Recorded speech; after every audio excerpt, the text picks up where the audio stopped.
The Galactic Council chambers hummed with the kind of pretentious energy you'd expect from a cosmic homeowners association meeting.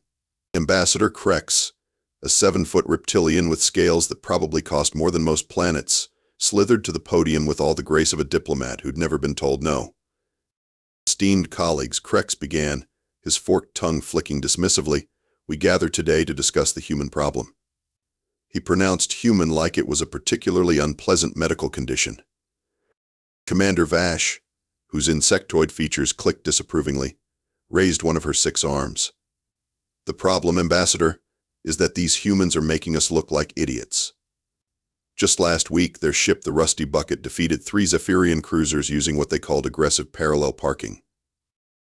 The chamber erupted in uncomfortable chittering. Council leader Thyman, a being of pure energy who somehow still managed to look constipated, pulsed indignantly.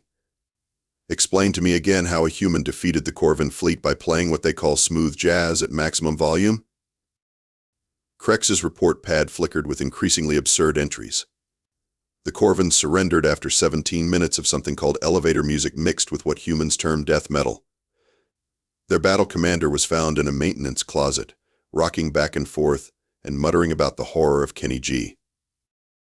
This is ridiculous, Vash clicked. Humans fight with kitchen utensils. Their primary weapon appears to be something called a spatula.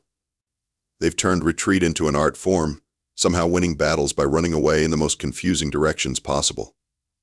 Thyman's energy field crackled with frustration. Last month, a human cargo ship called the Questionable Decision outmaneuvered our entire 4th Fleet by broadcasting what they claimed was their grandmother's cooking show. Our pilots were so confused by the concept of adding salt to taste that they forgot basic formation flying. The reports kept coming. Humans had apparently won the Battle of Proxima by convincing the enemy that their ships were powered by collective sarcasm. They'd ended a siege by ordering pizza for both sides and somehow turning it into a peace negotiation. Their tactical manuals were rumored to be written in comic book format. The worst part, Krex continued, is that they seem to find everything hilarious. Win or lose, they're always laughing. It's deeply unsettling. Commander Vash's mandibles clicked thoughtfully. Perhaps we're overthinking this. These humans can't possibly be as chaotic as they appear. No species could survive to achieve interstellar travel while being completely insane. Exactly, Thyman pulsed with renewed confidence. We need to prove, once and for all, that human tactics are nothing more than dumb luck and primitive thinking. I propose we arrange a controlled test. The chamber buzzed with agreement. Finally, a solution that made sense. Krex's scales gleamed with anticipation. We'll challenge them to formal war games against the Zephyrian Empire. Admiral Zork has never lost a strategic engagement. He'll expose these humans for what they really are. Cosmic accidents pretending to be warriors. The Zephyrians follow every rule of civilized warfare, Vash added. They'll show the galaxy that proper military doctrine always defeats random chaos. The council members exchanged the kind of looks that suggested they'd just solved the universe's most annoying puzzle. They had no idea they were about to discover that human chaos wasn't random at all. It was the most terrifying thing in the galaxy. Because when humans say they're just winging it, they're not being modest. They're being accurate. And that, as the Galactic Council was about to learn, was the most dangerous thing of all. Captain Jake Morrison of the Earth defense ship, Barely Legal, was exactly the kind of person you'd expect to name his ship after a questionable legal concept. He stood in his command chair, because sitting was for people who took things seriously, reviewing the Galactic Council's formal invitation to participate in war games. So let me get this straight, Jake said, waving the holographic message like it was a particularly amusing meme. The entire galaxy thinks we're psychotic, and their solution is to put us in a controlled environment with weapons and see what happens. Chief Engineer Rita McGillicuddy, who'd earned her nickname Wrench by fixing everything with percussive maintenance, looked up from the console she was definitely not hitting with a hammer. Sounds about right. Though I'm insulted they think we're psychotic. We're more like aggressively creative. I vote we accept, announced Tommy Patterson, whose callsign Overkill was earned after he'd somehow turned the ship's coffee maker into a weapon of mass destruction. When else are we going to get official permission to blow stuff up? Navigator Luna Rodriguez, who'd never once admitted she was lost despite regularly finding planets that weren't on any map, spun in her chair. I can get us there. Probably. The coordinates look familiar. But then again, all space looks the same when you're going really fast. Jake grinned with the kind of confidence that came from either complete competence or complete ignorance of danger. Team, we're about to represent humanity in what's essentially the galaxy's most expensive military exercise. They expect us to follow rules, use proper tactics, and probably not turn their fancy war games into a cosmic joke. So we're definitely going to turn it into a cosmic joke, Wrench concluded, finally giving up on subtlety and pulling out a larger hammer. Obviously, Jake nodded. But first, let's talk strategy. Think of this like a buffet. Tommy's eyes lit up with the enthusiasm of someone who'd just discovered explosives could be edible. Are we talking about literally eating the enemy? Metaphorically, Tommy. Try to keep up. Jake pulled up a holographic display of the Zephyrian fleet. See, the aliens expect us to go straight for the main course, big ships, direct confrontation, traditional tactics. But we're going to start with the appetizers. Luna squinted at the display. Are we talking about those little escort ships that look like flying kitchen appliances? Exactly. We'll confuse them with our opening moves, make them think we're going for the salad bar, then surprise them with the dessert cart. Wrench paused mid-hammer swing. Captain, I think your food analogies are getting away from you. The point is, Jake continued, clearly enjoying himself, they're expecting predictable human chaos. So we're going to give them unpredictable human order, which from their perspective will look like complete insanity. So business as usual? Tommy asked hopefully. Business as usual, but with style points.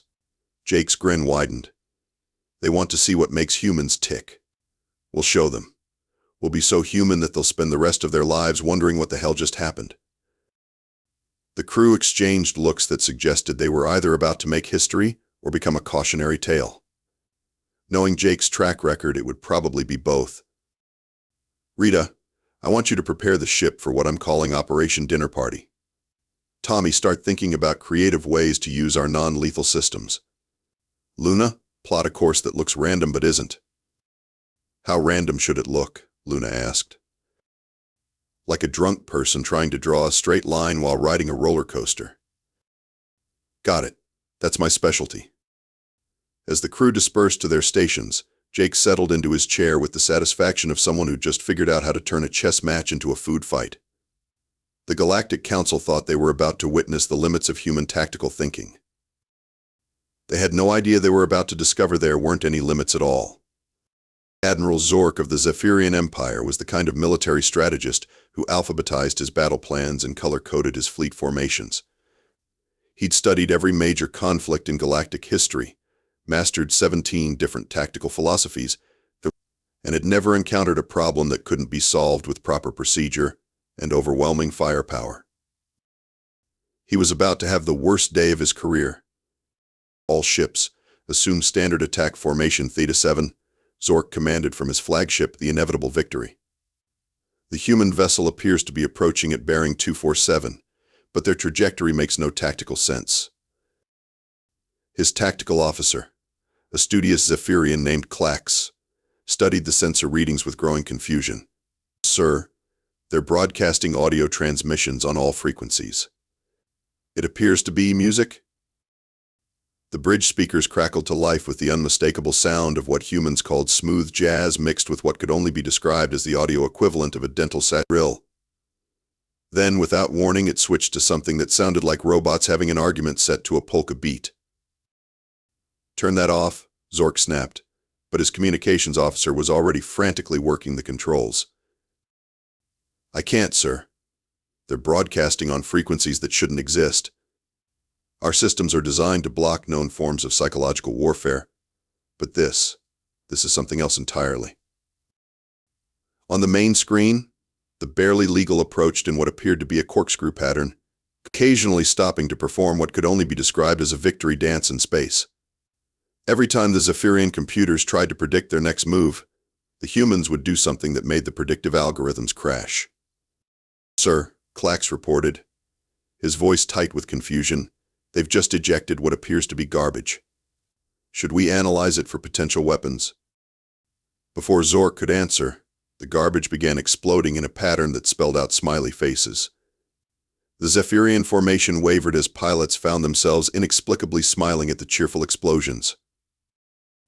They're mocking us, Zork realized with growing horror. Maintain formation and prepare to engage. That's when Jake Morrison's voice crackled over the comm system. Attention, Zephyrian fleet. This is Captain Morrison of the Barely Legal. Just wanted to let you know that we've named our torpedo tubes after breakfast foods. You're about to be hit by the waffle special. The what? What? Zork demanded, but his answer came in the form of projectiles that moved in seemingly random patterns, somehow managing to avoid every defensive measure while playing what sounded like circus music. Sir, his weapons officer reported, their munitions appear to be rubber balls? With glitter? Man. The Zephyrian formation dissolved into chaos as ships found themselves covered in sparkly, bouncing projectiles that did no damage but made targeting impossible. The Barely Legal, meanwhile, had somehow positioned itself in the exact center of the formation, that spinning slowly while broadcasting what appeared to be a recipe for chocolate chip cookies. This is impossible, Zork muttered, watching his perfectly organized fleet trying to deal with what appeared to be a mobile party. No military force operates this way. His tactical officer was frantically consulting the database. Sir, I've analyzed their patterns. They're not random. They're following some kind of logic, but it's not based on any known tactical doctrine. Then what is it based on? As far as I can tell, sir, they appear to be having fun. The word fun landed on the bridge like a foreign concept. Zephyrians understood duty, honor, strategy, and the satisfying click of properly maintained equipment. Fun was not a military concept. They're treating this like a game, Zork realized, his voice filled with the kind of horror usually reserved for discovering your ammunition was actually candy. They're not trying to defeat us. They're trying to entertain themselves. The Barely Legal executed what appeared to be a barrel roll while launching what the humans cheerfully announced were party favors. The Zephyrian fleet found itself dealing with holographic confetti, non-lethal fireworks, and what appeared to be a mariachi band made of drones. Admiral, his communications officer reported, they're requesting permission to teach us a human dance. Zork stared at the tactical display, where his superior fleet was being systematically confused into submission by what appeared to be a cosmic comedy show. He'd trained for war, prepared for battle, studied the art of conflict. Nobody had prepared him for humans who'd turned warfare into performance art. The Galactic Council's emergency session was called after 17 Zephyrian ships reported to sick bay, with what their doctors could only describe as chronic confusion syndrome. Ambassador Krex's scales had lost their shine. Commander Vash's mandibles clicked nervously, and Council Leader Thymon's energy field flickered like a dying light bulb. Someone explained to me, Thymon pulsed weakly, how a single human ship is winning a war game against the most disciplined fleet in the galaxy. The reports were pouring in, each one more impossible than the last. The humans had somehow convinced 3 Zephyrian destroyers to participate in what they called a dance-off. They'd turned a standard flanking maneuver into what appeared to be a cosmic conga line.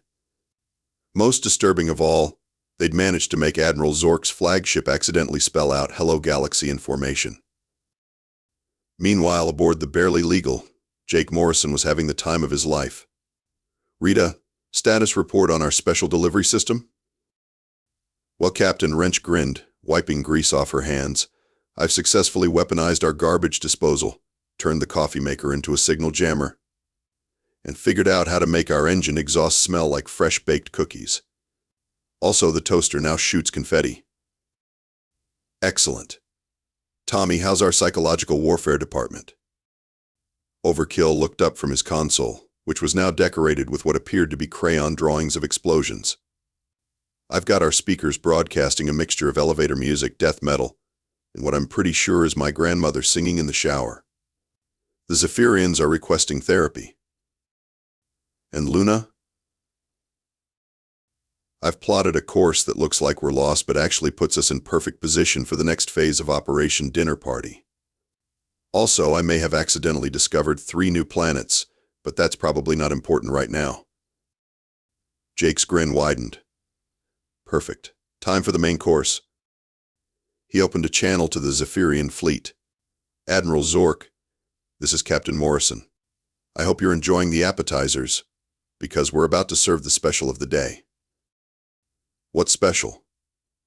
Zork's voice was strained, like someone who'd been trying to solve a puzzle made of smoke and mirrors. The Kraken. The word sent a chill through the Zephyrian ranks. They'd heard whispers of human secret weapons, mythical technologies that defied understanding. Their intelligence networks had been trying to discover the nature of the Kraken for months. Initiating Kraken protocol, Jake announced dramatically. All ships, prepare for transmission of classified specifications. But what followed was the most terrifying intelligence leak in galactic history. The humans began broadcasting what appeared to be highly classified technical specifications.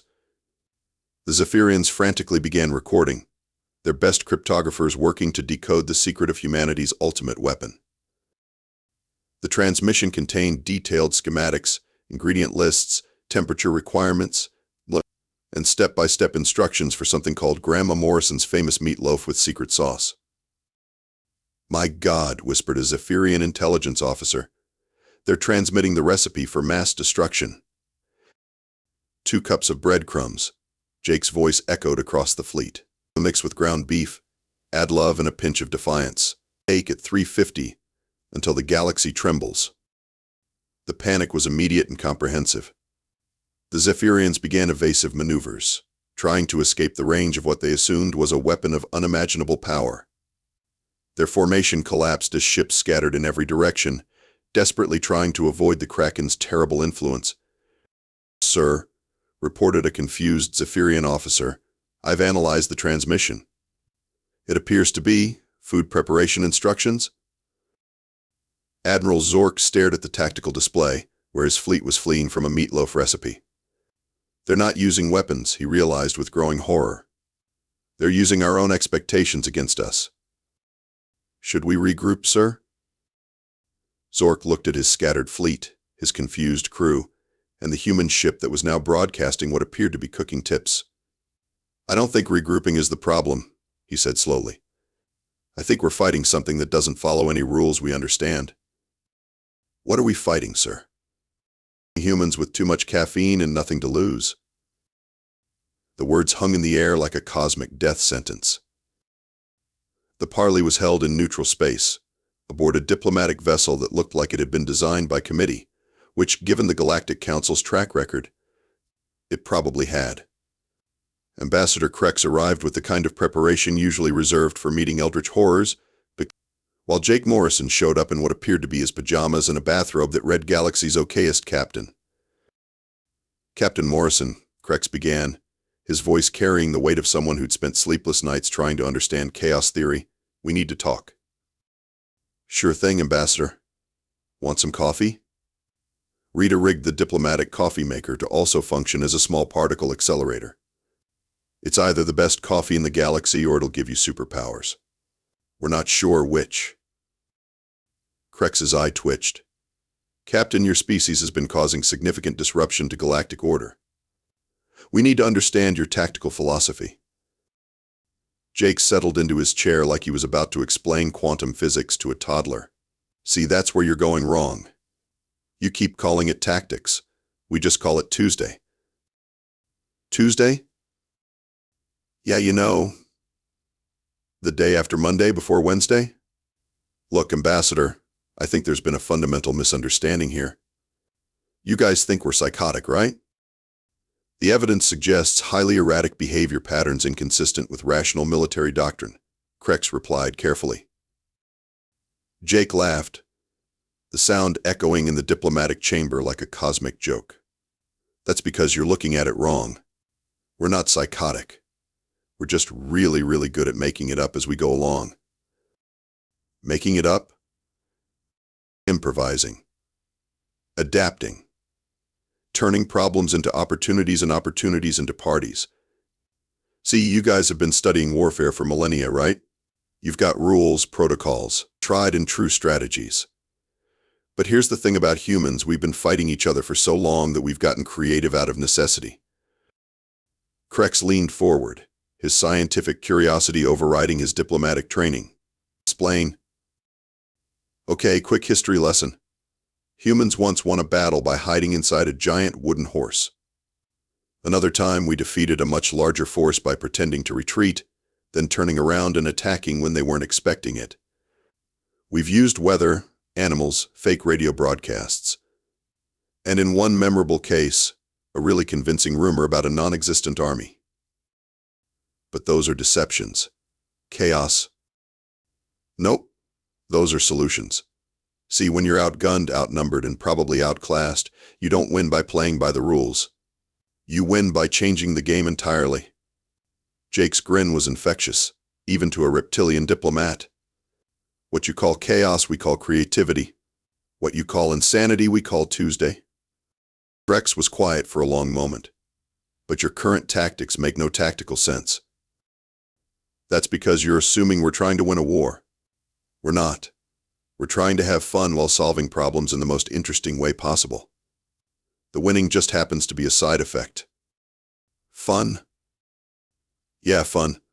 Look, life's too short to take everything seriously. The universe is vast, mysterious, and probably has a sense of humor. If you can't laugh at the absurdity of it all, you're missing the point. Krex felt something shift in his understanding, like a puzzle piece clicking into place. You're telling me that human military success is based on entertainment? Not entertainment. Joy. Curiosity. The absolute refusal to accept that things have to be the way they've always been. Jake's expression grew serious for a moment. We're not psychotic, Ambassador. We're just not afraid to be wrong, look stupid, or try something that's never been done before. And that's what makes you dangerous. Dangerous? Nah. What makes us dangerous is that we're not trying to be dangerous. We're trying to be human. And being human means turning impossible situations into possibilities, problems into adventures, and enemies into friends who just don't know it yet. Krex stared at the human captain, finally understanding the true horror of what they were facing. It wasn't chaos or insanity. It was something far more terrifying, a species that had weaponized optimism and turned warfare into an art form. You're not psychotic, he whispered. You're happy. Now you're getting it. The final battle was scheduled for 0800 hours, standard galactic time. Admiral Zork had spent the night studying every human conflict in recorded history, trying to find some pattern, some logic that would help him understand his enemy. What he'd found instead was a species that had somehow managed to turn every disadvantage into an advantage and every defeat into a learning experience. All ships, prepare for final engagement, Zork commanded, his voice carrying the weight of someone who'd realized he was playing chess against someone who thought they were playing musical chairs. The barely legal approached the Zephyrian fleet in what appeared to be a victory parade formation, broadcasting what sounded like a marching band playing the theme from a children's television show. Jake Morrison's voice crackled over the comm system with the kind of cheerful confidence that made experienced military officers reach for antacids. Admiral Zork, this is Captain Morrison. Before we begin our final dance, I want you to know that you've been a worthy opponent. You forced us to break out our best material. Get on with it, human, Zork replied, though his heart wasn't really in the hostility anymore. Right then, all ships execute Operation Surrender Victory. The Zephyrian fleet tensed, weapons charged, ready for whatever insane tactic the humans would deploy next. What they weren't ready for was the barely legal to suddenly stop, power down its weapons, and broadcast a single message. We surrender. Ren. The silence that followed was the kind of cosmic quiet that happens when the universe pauses to make sure it heard correctly. Admiral Zork stared at his tactical display, where the human ship sat motionless, broadcasting surrender signals on all frequencies. Sir, his tactical officer reported, they appear to be surrendering? It's a trap, Zork muttered, but even as he said it, he knew it wasn't. Somehow, impossibly, the humans had found a way to turn surrender into victory. Admiral Jake's voice continued. According to Galactic Council regulations, Section 47, Subsection 12, Paragraph 93, a surrender during war games must be accepted if offered in good faith. We're offering it in the best faith possible. Zork frantically consulted the regulations. The human was right. According to the rules, he had to accept the surrender, which would end the war games. But according to the scoring system, the humans had already won by achieving their primary objective, which, it turned out, was to demonstrate the effectiveness of unconventional tactics. But this is impossible, Zork protested. You can't win by surrendering. Sure we can, Jake replied cheerfully. We've just proven that human tactics are so unpredictable that we can defeat a superior force by doing the one thing nobody expected, giving up. But not really giving up. More like strategic victory through apparent defeat. The Galactic Council chambers erupted in chaos. Ambassador Krex's scales had turned a color that didn't exist in nature. Commander Vash was frantically clicking in what appeared to be a nervous breakdown, and Council Leader Thymon's energy field was flickering like a disco ball having an existential crisis. They won, Krex announced to the assembled council, his voice carrying the weight of someone who just discovered that reality was more flexible than previously thought. They won by surrendering. How is that possible? Thymon pulsed weakly. Because. Jake Morrison's voice filled the chamber as he was patched through for his final address. You've been thinking about this all wrong. You wanted to test human tactics to prove we were inferior. But tactics aren't about following rules, they're about achieving objectives. And our objective was never to defeat you. It was to change how you think about defeat. The chamber fell silent as the implications sank in. See, you guys have been playing a game where winning means someone else has to lose. But humans have been playing a different game entirely. One where winning means everyone gets to go home with a good story, and maybe some new friends. Jake's image appeared on the main screen, still wearing his ridiculous bathrobe, grinning like someone who'd just explained a particularly good joke. We're not conquerors, folks. We're not destroyers. We're the species that makes everything more interesting. And if that's not worth a place in your galactic community, then you're missing out on the best entertainment in the universe. The vote was unanimous. Not because the council agreed with human tactics, but because they realized they needed someone around to keep things from getting too predictable. The galaxy was a big place, and apparently it was about to get a lot more fun. Later, aboard the barely legal, Jake's crew celebrated with pizza and what appeared to be a karaoke machine built from spare parts. The aliens were still trying to figure out what had happened, but the humans had already moved on to planning their next adventure. So Captain, Tommy asked between slices, what do we do for an encore? Jake grinned, raising his coffee cup in a toast. Same thing we do every day, Tommy. Try to take over the galaxy through the power of positive thinking and really good timing. And if that doesn't work, then we'll improvise. It's what we do best. The universe, vast and mysterious as it was, seemed to chuckle in agreement.